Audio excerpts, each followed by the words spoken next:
Ada orang sekarang bawa sejadah daripada rumah, dia bentang satu sejadah besar dia duduk seorang-seorang dia, Allahu Akbar kat sejadah dia, mengakibatkan saf tak rapat. Saf tak rapat, orang sebelah segan nak sembahyang numpang kat sejadah dia, segan. Bila dia buat macam gitu, dia hilanglah akhlak menghormati, meraihkan jiran-jiran sebelah dia. Itu solat berjemaah. Sebab tu Nabi kata sauf sufufakum, sauf sufufakum wala takhtalifu, kata Nabi dalam hadis, luruskan saf dan jangan kamu berselisih. Berselisih tu maksud apa? Saf tu tak rapat, saf itu tidak lurus. Bila saf tidak lurus, maka kata Nabi, hati-hati kamu akan berselisih antara satu sama lain.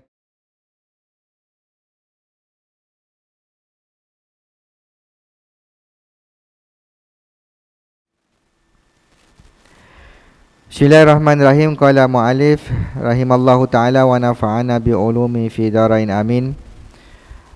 Di atas telah kami utarakan sebelum ini tentang kedudukan akhlak dalam Islam dan juga sepengaruhnya dalam membentuk perbuatan seseorang. Dan dari perbuatan manusia itu juga akan mendatangkan pahala dan seksa kepadanya. Sekarang timbul suatu pertanyaan, apakah mungkin akhlak itu diperbaiki, atau dengan kata lain mengganti akhlak yang buruk dengan akhlak yang baik? Ataukah akhlak itu merupakan suatu nature manusia ataupun suatu kebiasaan manusia yang tidak mungkin dirubah dan diganti dengan sifat jasmani manusia itu sendiri? Pertanyaan di atas dapatlah kami jawab sebagai berikut. Tuan-tuan yang dirahmati Allah Subhanahu Wa Taala, kita menyambung kembali satu perbahasan yang panjang terhadap sistem akhlak dalam Islam, yang merupakan suatu perkara asas yang sangat penting dalam kehidupan kita sebagai orang-orang yang beriman, kerana akhlak itu merupakan satu nilai, satu sistem yang sangat berkait rapat dengan iman, iman kita kepada Allah Subhanahu Wa Taala. Sebab itulah iman itu, bila ada iman, akhlak dia akan menjadi dasar kepada perilaku. Iman itu dia menjadi dasar kepada perilaku akhlak bagi seseorang. Sebab itu tanpa iman, akhlak dia akan jadi keliru, ataupun akhlak itu dia akan jadi bermusim. Itu kalau tanpa iman. Kalau orang tanpa iman ni, kalau musim baik-baik dia jadi baik lah. Kalau musim dia tak baik, dia pun akan jadi tak baik. Tapi kalau ada iman, baik ke tak baik ke, dia tetap jadi baik. Dalam segamat ke luar segamat ke, dia tetap baik. Ini hubungan akhlak dengan iman. Sebab itu akhlak dia adalah bukti keimanan. Akhlak kita berakhlak ni, beradab, hidup bertingkah laku dengan baik, ini dia merupakan bukti kepada keimanan kepada Allah Subhanahu Wa Taala. Maknanya kita diperintahkan untuk berakhlak, berbudi pekerti yang baik, berkelakuan dengan baik, bukan sebab kita baik semata-mata, tetapi dia adalah perintah daripada Allah Subhanahu Wa Taala. Kalau dah seseorang itu telah terjebak ataupun kehidupan dia daripada asasnya dilingkungi dengan perkara-perkara yang tidak baik, maka dia membesarlah dalam suasana yang tidak baik, perilaku yang tidak baik sebagai contoh. Maka dapatkah akhlak itu diperbaiki? Maka telah diterangkan dalam tajuk-tajuk yang sebelum ini tentang akhlak itu dalam Islam, dan bagaimana pengaruh akhlak itu dapat membentuk perbuatan-perbuatan dan tingkah laku seseorang. Dan dari perbuatan itu juga akan mendatangkan pahala dan dosa. Akhlak kita ni, kalau akhlak baik, dia akan mendatangkan pahala. Kalau akhlak buruk, dia akan mendatangkan dosa. Senang saja, hukumannya begitu. Dalam persoalan akhlak, kalau baik akhlak, maka dia akan mendatangkan pahala. Kalau buruk akhlak, dia akan mendatangkan dosa. Jadi tidak mungkin akhlak itu kalau dia buruk, dia tidak boleh diperbaiki. Sebab itu kata pengarang kitab Syekh Abdul Qadir Zaidan rahimallahu taala, akhlak pada umumnya bila ditanya adakah akhlak itu dapat diperbaiki, akhlak pada umumnya dapat dirubah dan diganti. Seperti juga sifat-sifat yang keji dapat diganti dengan sifat yang baik. Begitulah sebaliknya. Maka kalau kita bicarakan tentang akhlak yang buruk, sebenarnya dia boleh dirubah, boleh diganti dan boleh diperbaiki. Macam kereta yang rosak, peti sejuk yang rosak, dan apa-apalah peralatan-peralatan keperluan kita yang rosak, dia boleh diperbaiki. Oleh kerana itu, Islam selalu memerintahkan agar berakhlak baik dan melarang daripada berakhlak buruk, keji. Jadi kalau seandainya akhlak itu tidak mungkin dirubah, tentunya agama tidak akan menyeluruh, kerana agama Islam tidak akan membebankan sesuatu beban yang mustahil dapat dilaksanakan. Tuan-tuan dimati Allah Subhanahu Wa Taala, kalau ada orang kata, alah, saya ni dah takdirnya begini, nak buat macam mana? Memang keadaan saya begini, akhlaknya begini, begini. Maka itu sebenarnya dia sudah hanya menyerah kepada takdir semata-mata. Sedangkan kalau kita imbas daripada sudut akidah ahli sunnah wal jamaah, kita kena ada usaha dan ikhtiar. Ada usaha dan ikhtiar. Kalau kita tidak mencuba, bagaimana kita nak mengetahui kemampuan kita boleh berubah atau tidak? Tapi ini bentuk akhlak. Bila akhlak itu pada diri seseorang, dia ada iman, ada ilmu, maka akal dia akan memproses perkara-perkara yang baik. Kalau yang tak baik, dia proses juga. Oh, ni tak baik, maka dia tak buat. Itu akal kita, kan? Keadaan begitu. Tu yang saya sebut. Kalaulah kata kita menerima teori Darwin yang mengatakan bahawa manusia ini berasal daripada monyet, kera. Zaman dah semakin moden. Kalau kita ni dulu berasal daripada kera ataupun monyet, tentulah sekarang zaman moden ni monyet sudah tidak ada. Kan? Tak ada dah monyet, sebab manusia dah jadi manusia. Itu menafikan teori itu. Maknanya monyet kekal dengan kemonyetan dia, dan kera itu kekal dengan kekeraan dia. Tetap juga Allah tidak bagi akal kepada monyet-monyet yang ada. Tapi kita mulia, laqad khalaqnal insana fi ahsani taqwim, maka kemuliaan kita itu Allah perhiaskan pada diri manusia ini dengan akal yang boleh memikirkan. Kalau tanya pun pada orang-orang biasa, kan, bercakap jujur dengan bercakap bohong, dusta, menipu, mana yang baik?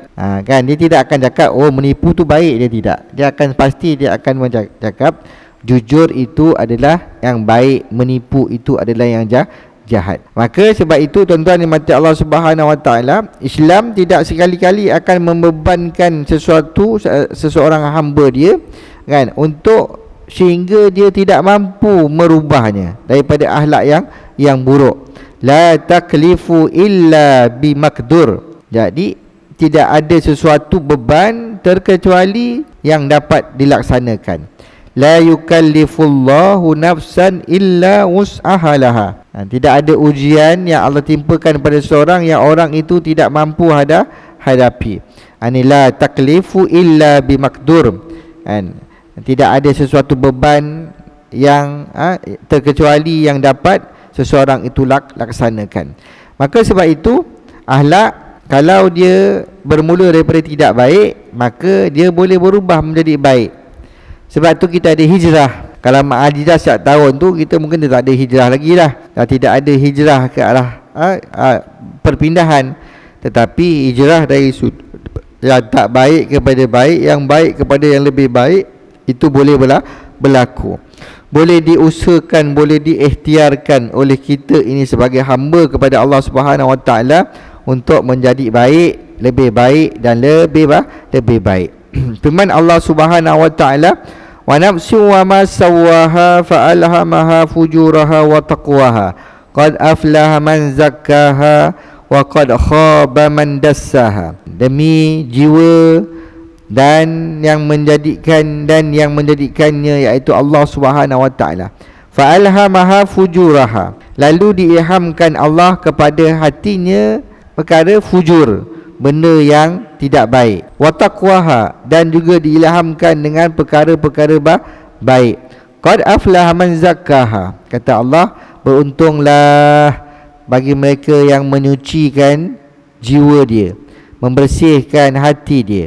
Wa qad khaba man dassaha, dan rugilah bagi mereka yang mengotori hati dia, mengotorkan jiwa dia. Ni sebab tuan-tuan, apa yang zahir berlaku pada diri kita sebenarnya dia lahir daripada dalam kita. Dalam kita itu yang pernah saya sebut, kongsi dengan tuan-tuan, dan banyak tuan-tuan dengar daripada hadis-hadis Nabi SAW yang menyatakan bahawa dalam diri kita ni ada segetul daging. Dalam diri kita ni ada segetul daging. Inna fil jasadil mudghah, iza salahat salahal jasadu kullu, wa iza fasadat fasadal jasadu kullu, ala wahyal qalb. Dalam diri kamu tu ada segetul daging ataupun segumpal darah. Kalau baik dia, maka baiklah keseluruhan dia. Keseluruhan apa? Keseluruhan jasad kamu tu. Kalau buruk dia, maka buruklah keseluruhan jasad kamu. Apa dia? Ala wahyal qalb, dia adalah hati. Ni tuan-tuan datang semayang, berjemaah, duduk majlis ilmu, zikir, baca Quran, kan? Apa tujuan dia? Adalah tujuan untuk memperbaiki hati. Agar hati kita baik, dia akan mengeluarkan benda yang baik. Macam lebah. Kalau tuan baca surah An-Nahl itu kan lebah. Lebah ini dia menghasilkan madu yang baik, memberi manfaat kepada orang lain. Hasil daripada dia hidup dalam lingkaran yang baik, makan benda yang baik, kan, ambil benda yang baik, menghasilkan benda yang baik. Allah suruh kita fikir. Allah suruh kita fikir. Dalam Al-Quran baca, suruh kita fikir. Lebah tu yang tidak ada pentaklifan, kan, tidak ada akal, tapi Allah jadikan dia perumpamaan untuk kita. Dengan dia dalam keadaan yang dia mengambil makanan-makanan yang baik, hidup dalam lingkaran yang baik, dia tidak mengambil sedikit pun daripada makanan yang kotor, maka dia menghasilkan madu. Yang madu itu menjadi penawar kepada segala penyakit yang dimakan oleh manusia. Bukan sekadar manusia, monyet makan, kera makan pun dia boleh jadi baik, penawar. Lahir daripada perut seekor lebah. Itu saja. Kalau kita tengok lebah tu tak ada beri manfaat pun pada kita. Kalau suruh dia masak ke, suruh dia sidai baju ke, tak ada ke? Tak boleh. Tapi perumpamaan dia yang mengambil makanan-makanan yang baik. Sebab itu kita kalau nak jadi baik, akhlak kita baik, salah satu faktor besar yang membantu kepada kebaikan, kan, dan kesempurnaan akhlak kita adalah daripada sumber makanan. Sumber makanan. Sebab ni sekarang ni banyak sangat makanan yang syubhah sekarang ni. Tak tahu daripada mana puncanya halal ke haram, tetapi dapat dia sertifikat halal. Tak betul ke halal daripada JAKIM ke tidak, tak tahu. Sepatutnya negara kita ni negara Islam. Perlembagaan kita, Islam adalah agama resmi persekutuan. Sepatutnya makanan-makanan produk dalam Malaysia ini tak perlu ada tanda halal. Yang perlu ada adalah haram. Itu je patutnya. Yang patutnya ada haram. Haram umat Islam confirm tak boleh makan. Orang bukan Islam nak makan, makanlah. Tapi tidak. Orang Islam nak makan kena cari dulu logo halal. Halal itu pun boleh diciplak macam-macam. Sausage yang kita makan, kan, daging-daging, ayam-ayam yang kat pasar raya tu, tak mati dia disembelih ke, mati sebab lemas ke, mati sebab dicocok ke, wallahu alam. Yang ni tukang sembelih tu beriman semayang ke tidak, wallahu alam. Kita pun belasah saja makan. Kita rasa kita tak nampak, kita tak boleh tuduh, kan. Tapi asas kepada perkara tersebut menjadi faktor kepada kebaikan tubuh badan kita. Apatah lagi barang-barang yang sekarang ni kita boikot barang-barang untuk solidariti kita kepada saudara kita di Palestin, kan, makanan-makanan yang dicipta dari barat yang menjadi penyumbang besar dana dia kepada Israel, Amerika dan sekutunya, maka kita sedap je telan kita, kan. Kita sedap je makan. Makanan-makanan Korea, makanan-makanan Jepun yang ada masuk dalam negara kita ni, tak ya ke tidak, kita pun sedap lah makan. Asal sedap, lasah kita. Anak-anak kita macam-macam makan benda perkara-perkara yang kita tak yakin akan kehalalan dia. Itu yang kadang-kadang banyak aduan-aduan. Anak-anak ni derhaka, kurang hajar, tak dengar cakap, keras hati, tak mau baca Quran, tak mau hafal Quran, tak mau semayang, kasar dan sebagainya. Kadang-kadang dia lahir Anak-anak tu jadi macam gitu, lahir daripada mak bapak yang baik.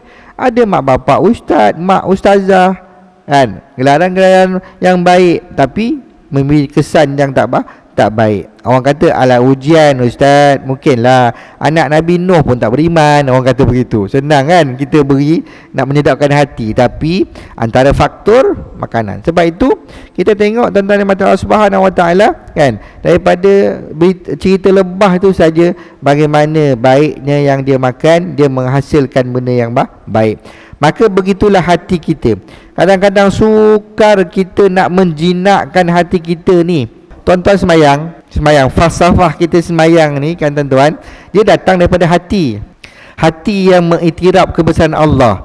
Ramai orang yang sukar bukan tak buat, kadang-kadang sukar nak mengadaptasikan. Bila kita angkat takbir itu, kita membesarkan Allah dan merasa kita ni kerdil, kita ni lemah, kita ni daif, kan. Sebab itu kita menghadap seluruh jasad kita ini ke arah kiblat. Allahu Akbar, sebagai mengiktiraf Allah Maha Besar.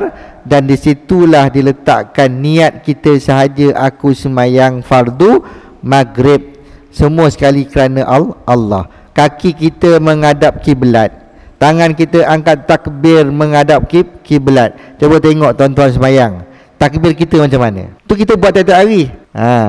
Senang nak cakap ni, saya cakap ni senang tuan-tuan, tapi nak buat, tuan-tuan nak buat, kan, sukar kita nak buat solat kita ikut sifat solat Nabi SAW. Itu keadaannya. Tengok orang angkat takbir dia macam-macam cara, tangan begitu kan, tangan atas bawah semua, kan, macam-macam. Nak angkat qiyam pun atas, tangan kanan menggenggam tangan kiri, berada di atas pusat ataupun berada di bawah dada. Itu pun macam-macam perlakuan orang dalam keadaan solat. Sebab tu lambang perbuatan solat itu walaupun sunat. Kita nak rokok, Allahu Akbar, sunat kan angkat tangan kan? Mana imam ni? Tak ada imam, imam nyorok kan? Tanya imam patutnya, Allahu Akbar, nak rokok ni, nak rokok kan? Kita kiam diri, tak rokok kan? Sunat kita angkat tangan. Apa tujuan dia? Adalah untuk kita serah diri balik daripada Allah. Mungkin dari masa kiam kita tu Bismillahirrahmanirrahim, Alhamdulillah, dengan Pak Imam baca, kepala otak ni menerawang tak ke mana. Tapi nak rokok balik, Allahu Akbar, Nabi ajar tu, angkat sunat. Walaupun tak angkat, sah semayang. Tapi kenapa sunat? Allahu Akbar, kita sedarkan diri kita balik. Ya Allah, aku serah diri engkau pada Allah, ya, kepada engkau ya Allah, aku nak rokok ni. Allahu Akbar. Sebab tu perintah Allah dalam Al-Quran, aqimus solah. Tuan-tuan baca surah Al-Baqarah kan, ayat 43. Aqimus solah wa atuz zakah warka'u ma'ar raki'in. Saya pernah sebut ayat ni. Kalau kata ada orang, ala ustaz, sembahyang berjemaah ni fardu kifayah je, kalau ada orang buat, yang lain tak payah, kata dia. Begitu kan? Kita kena buang persepsi fardu kifayah tu memang hukum fiqh.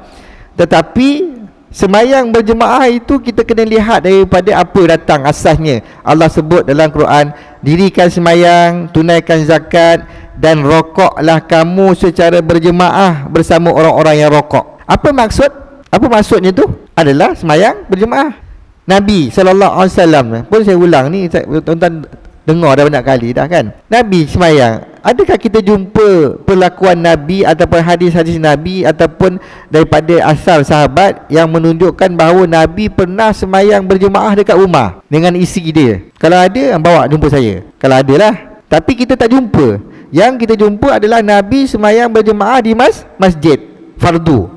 Sunat, ya, Nabi ada semayang jemaah kat rumah. Tapi semayang fardu, kita tak jumpa hadis Nabi yang Nabi semayang kat rumah. Itu pun isyarat, Nabi dah beri isyarat pada kita tentang kepentingan solat berjemaah.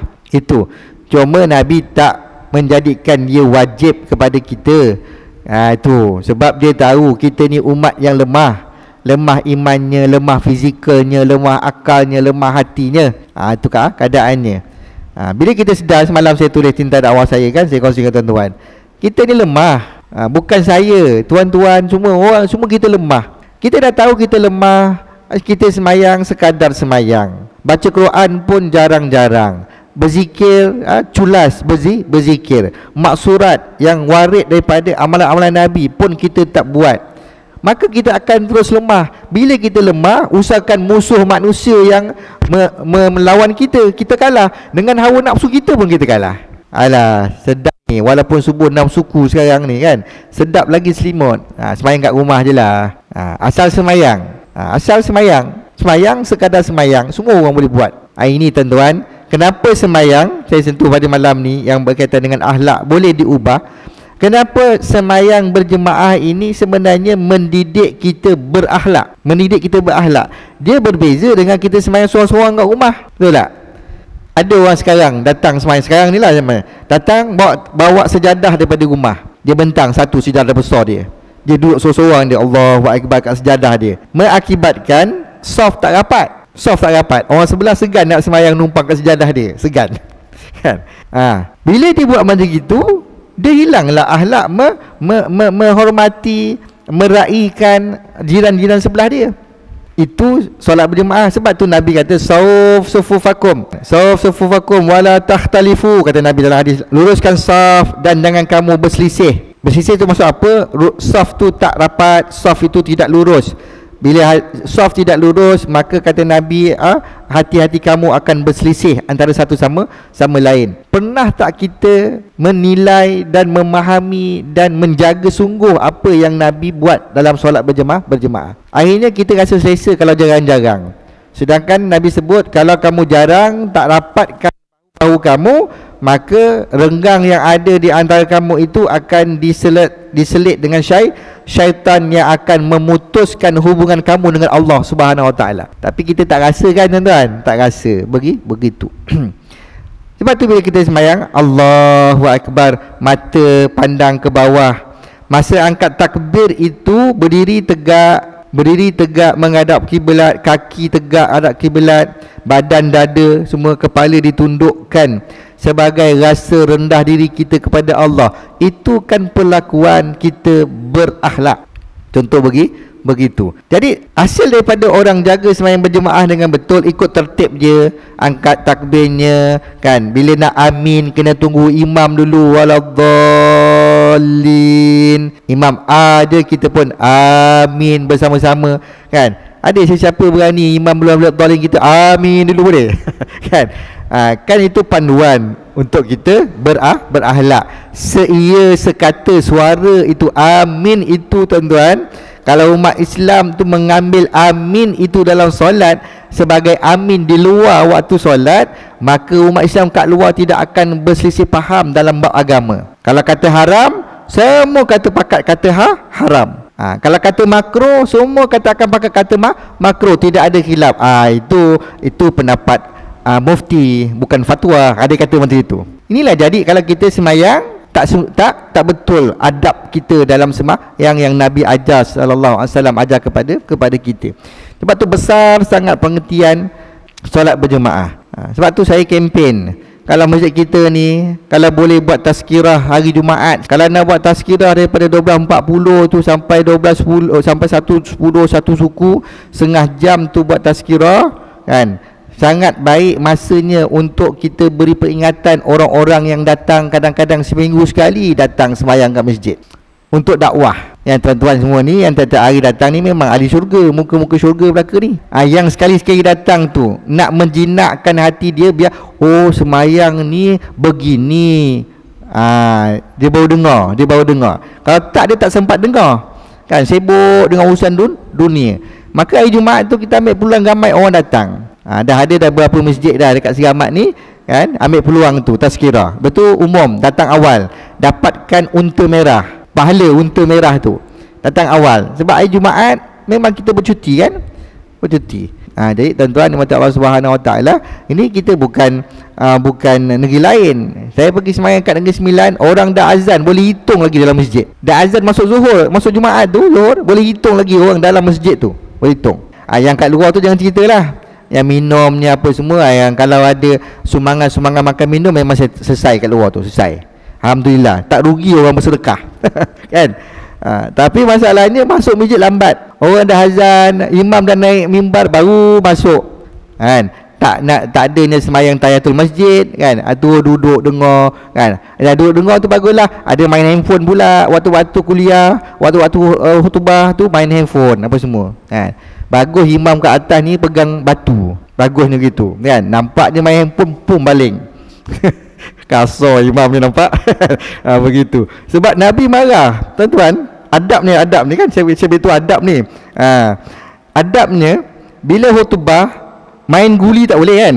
Hadis Nabi. Bertasbih pun tak boleh. Walaupun tasbih tu bagus. Berkuliah. Tuan-tuan dengar kuliah, tuan-tuan tak payah bertasbih. Tak payah bertasbih. Tak payah nak berselawat. Sebab kemuliaan majelis ilmu itu mengatasi lain segala-segala perubatan yang lain. Walaupun tuan-tuan baca Quran. Tu contoh begitu. Saya itu sangat terkesan masa saya buat umrah gitu dekat Masjid Nabawi. Musim sejuk kan. Saya bawa ridak kan. Masa nak solat tu saya bentangkan ridak saya macam tuan-tuan bentang kan. Sebelah saya tu ada orang Maghribi.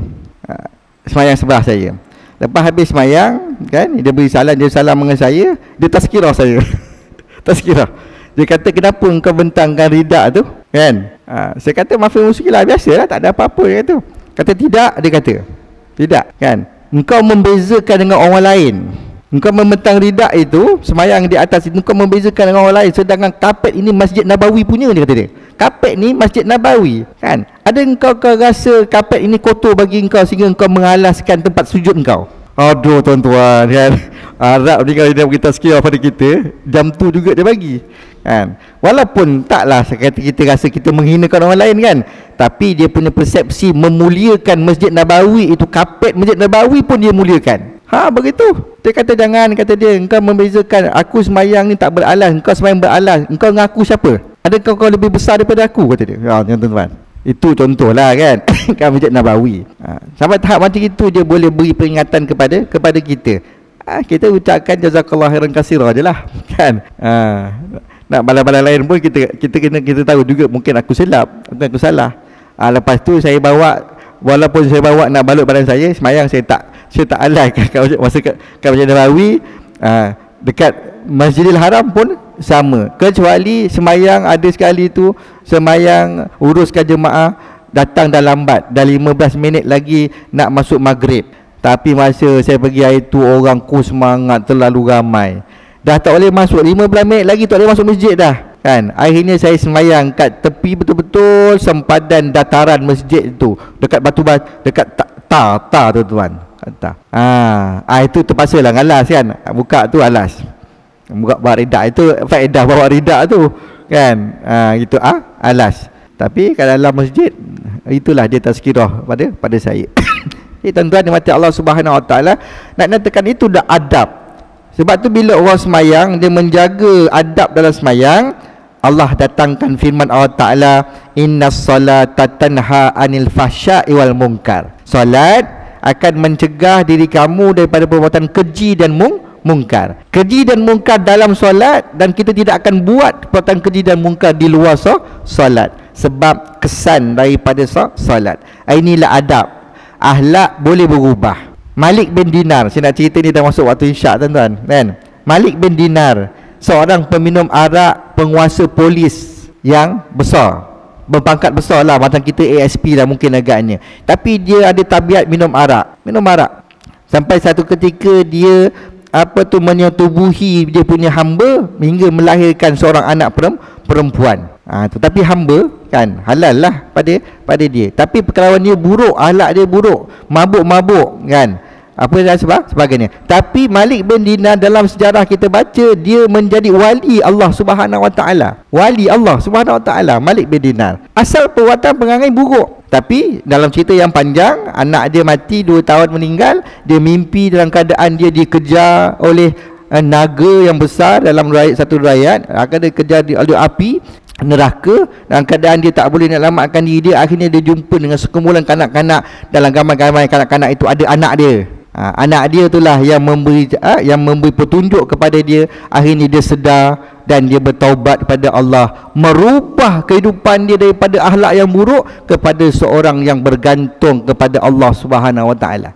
Pandang cerita, tuan-tuan buka lah sini cerita Malik bin Dinar. Dan banyak lagi kisah-kisah Umar Al-Khattab pun tuan-tuan tahu dah kisah-kisah, dan ramai lagi para-para sahabat yang asal dia sebelum dapat Islam dia berakhlak dengan akhlak yang buruk, tapi setelah ada Islam dia merubah akhlak dia daripada tak baik kepada jadi seorang yang sangat hampir kepada Allah dan dijamin oleh Nabi sebagai ahli syurga. Inilah satu peringatan kita bersama. InsyaAllah kita akan sambung lagi dalam beberapa perkara ini daripada akhlak itu dapat diperbaiki. Tadi yang pertama, akhlak itu boleh dirubah. InsyaAllah akan datang kita sambung kepada di antara manusia ada sejenis akhlak yang lebih menonjol pada dirinya dan selalu mempengaruhi perbuatannya. InsyaAllah kita akan sambung pada pertemuan yang akan datang dengan izin Allah Subhanahu Wa Taala. Sebagai kesimpulannya tuan-tuan dimati Allah Subhanahu Wa Taala, hakikatnya kalau kita rasa kita tidak baik, ada ramai kita jumpa orang yang jahat. Saya pun dah ada jumpa 2-3 orang yang memang asal jahat, tapi dia boleh merubah kepada jadi orang yang baik. Hasil Islam, didikan, dia belajar dengan guru-guru dan sebagainya, maka dia mengubah diri dia daripada melakukan perkara-perkara mungkar. Ada, nanti saya cerita dengan tuan-tuan, ada seorang hamba Allah tu, apa dosa semua dia dah buat, tapi Allah tu Maha Pengampun, Maha Penyayang kepada hamba-Nya. Bila dia taubat, kembali taubat, dia memperbaiki diri dia dengan mujahadah melawan kejahatan-kejahatan yang lepas, maka akhirnya dia menjadi hamba Allah yang taat, yang semayang setiap waktu di masjid, kan, yang bertawaduk, lemah lembut orangnya. Allahu Akbar. Mudah-mudahan kita pun kalau tuan-tuan jumpa ada orang-orang macam tu, beri motivasi kepada dia bahawa dia belum terlambat untuk memperbaiki akhlaknya selagi nyawa roh dia belum sampai ke halkom dia ni. Itu keadaannya. Wallahu a'lam. Yang baik daripada Allah, yang lemah daripada kelemahan diri saya sendiri. Assalamualaikum warahmatullahi wabarakatuh.